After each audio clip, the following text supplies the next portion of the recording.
क्या तुम्हारी भी कुछ वीकनेसेस हैं जिन्हें तुम हर दोस्त के साथ शेयर करते रहते, और फिर वही दोस्त तुम्हारे ही खिलाफ इन वीकनेसेस का इस्तेमाल करते, और अब तुम्हें किसी भी इंसान पर ट्रस्ट ही नहीं रहा। पर तुम ये भी सोचते कि अगर तुमने बात शेयर न की तो कोई तुम्हें समझेगा ये नहीं। तो इस चीज़ को वाइजली हैंडल करने के लिए वीडियो को एंड तक देखना। अस्सलामु अलैकुम, I am psychologist doctor Zuha Noor. Dark psychology की दुनिया में परसेप्शन ही असल करेंसी है। लोग तुम्हें वैसा नहीं देखते जैसे तुम हकीकत में हो, बल्कि वैसा देखते हैं जैसा वो अपना खुद से माइंड बना लेते कि तुम ऐसे हो।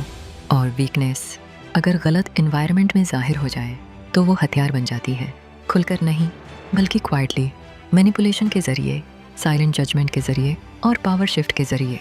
यहाँ आता है कंसेप्ट इमोशनल लेवरेज।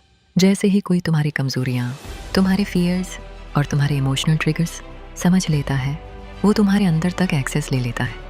और अगर इसमें एम्पैथी ना हो तो वो इस एक्सेस को प्रोटेक्ट नहीं करता बल्कि यूज़ करता है, बिल्कुल एक छोटी सी क्रैक की तरह जो शुरू में नज़र नहीं आती मगर काफ़ी होती है कि सब कुछ तोड़ दे। तो रूल सिंपल है, अपने आप को खुद कंट्रोल करो वरना तुम कंट्रोल किए जाओगे।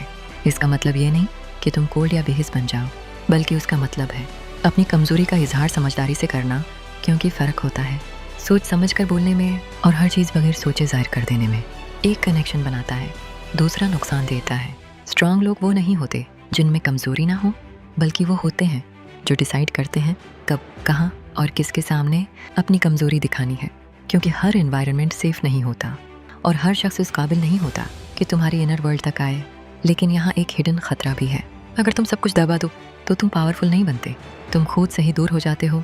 ये ले जाता है इमोशनल सप्रेशन की तरफ, जहाँ जज्बात ख़त्म नहीं होते, वो जमा होते रहते हैं और फिर निकलते हैं स्ट्रेस की सूरत में, एंग्जाइटी की सूरत में या अचानक इमोशनल ब्रेकडाउन में। तो क्या वीकनेस छिपाना पावर है या फियर? जवाब है दोनों।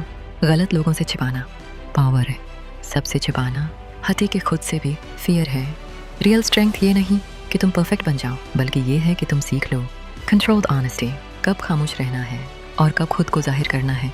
क्योंकि आखिर में असल पावर ये नहीं कि तुम में कमज़ोरी ना हो, बल्कि ये है कि तुम्हारी कमज़ोरी कभी तुम्हारे खिलाफ इस्तेमाल ना हो।